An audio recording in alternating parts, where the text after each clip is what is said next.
Quick question. When was the last time you gave the final hour of your day the spotlight it deserves?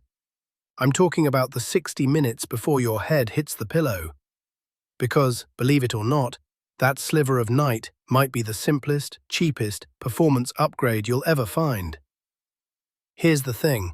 If your daylight hours feel like you're running modern software on a dying battery, nighttime is the charger. Good sleep isn't just clock out and close your eyes. It's more like a nightly operating system update where memory, mood, and metabolism get patched in the background. Skip those updates and you start to notice the glitches. Brain fog, irritability, and late-night snack attacks. The beautiful part? You don't need a monastery or a $200 gadget. You just need to pull a few levers you already control. Picture your evening as a cockpit. Each dial, how bright the lights are, how cool the room feels, how fast your mind is spinning, nudges your brain towards sleep mode or scroll and worry. In the next few minutes, we're going to turn those dials together and let you test what works in real life. Signpost, two-part ecosystem. First, zoom out. Your 24-hour day is one ecosystem split into two parts. What you do while you're awake quietly scripts how you'll sleep, and how you sleep silently rewrites tomorrow. It's less a single bedtime switch and more a chain of dominoes from dawn to dark. A late coffee, a skipped walk, or a frantic inbox check at 9 p.m. Those are tilted dominoes that crash into your night. Our goal isn't perfection. It's simply rearranging a few pieces so the chain falls in your favor most nights. Signpost, upgrade the default settings. Think of sleep hygiene as tweaking your body's default settings, not forcing a totally new personality. The idea is to set up gentle nudges so the path of least resistance points toward rest. Dial 1, light. Your brain treats light like a breaking news alert. Bright, overhead lighting screams, daytime, even when the clock says otherwise. So, as night approaches, trade stadium lighting for campfire lighting. Flip off the big ceiling lights and lean on lamps or warmer bulbs. If you have to stare at a screen, make it feel more like a TV in the corner, not a flashlight blasting your eyes. Drop the brightness, bump up the text size, and keep it a little farther away. Think of it as emotional distance from tomorrow's emails. Dial 2, temperature. Cool air is the unsung hero here. When your core body temp drops, it's like a secret handshake that tells your brain, release the melatonin. Aim for a bedroom somewhere between 60 and 67 degrees Fahrenheit. Chilly enough for blankets to feel welcoming, but not frosty. Dial 3, the landing sequence. A plane doesn't plummet from 30,000 feet and stick the landing. It descends in stages. Treat your evening the same way. Build a 20 to 60 minute descent. First, stop taking in fresh problems. No inbox, no breaking news, no intense debates. Then switch to low-stakes repetitive activities, folding laundry, stretching, rereading a familiar book. They're the mental white noise that lets your wakefulness engines power down. Dial 4, ritual over routine.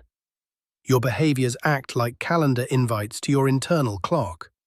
Doing roughly the same things in roughly the same order, wash face, brew tea, read 10 pages, becomes a playlist your brain associates with sleep is next. Think ritual instead of rigid routine. It should be predictable enough to soothe you, flexible enough to survive a crazy day. Let that sink in for a second. Reality check. Glitchy nights happen. Some nights will still rebel.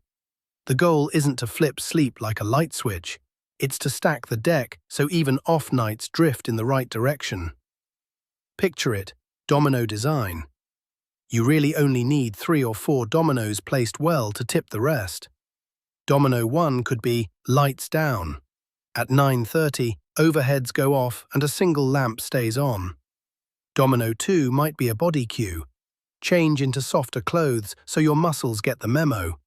No more performance required. Domino 3 is a brain buffer. A soft landing task, such as a puzzle, gentle stretches, or jotting down tomorrow's top 3 tasks so your mind doesn't rehearse them at 2 a.m. Mess up a step? No panic.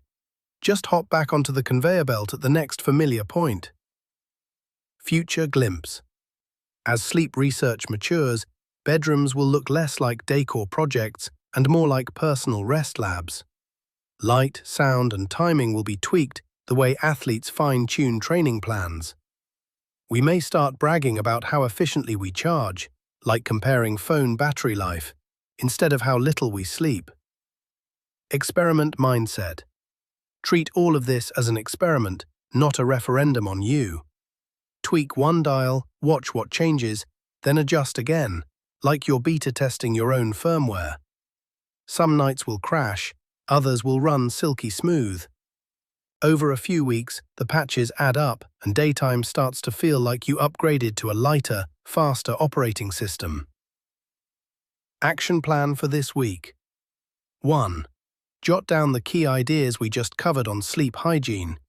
Writing cements memory. 2. Pick one area that matters to you right now.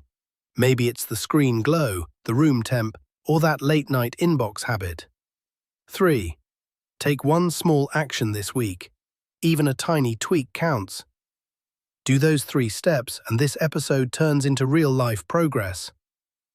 Exceptional recap. So here's what we covered today. First, your day and night form one ecosystem. Tip a domino in daylight and it falls into your sleep. Second, light is the loudest signal. Dim it, warm it, and step back from your screens. Third, a cooler room is your silent ally. Think 60 to 67 degrees. Fourth, land the plane with a wind-down sequence of low-stakes, repetitive tasks. And finally, build a flexible ritual so your brain learns the playlist called Sleep is Next. Takeaway? You don't need perfection, gadgets, or guru-level discipline. You just need to nudge a few dials and let biology do the heavy lifting. Tonight, give one of those dials a test run and notice how tomorrow feels. You've got this. Sweet dreams, and I'll catch you next time.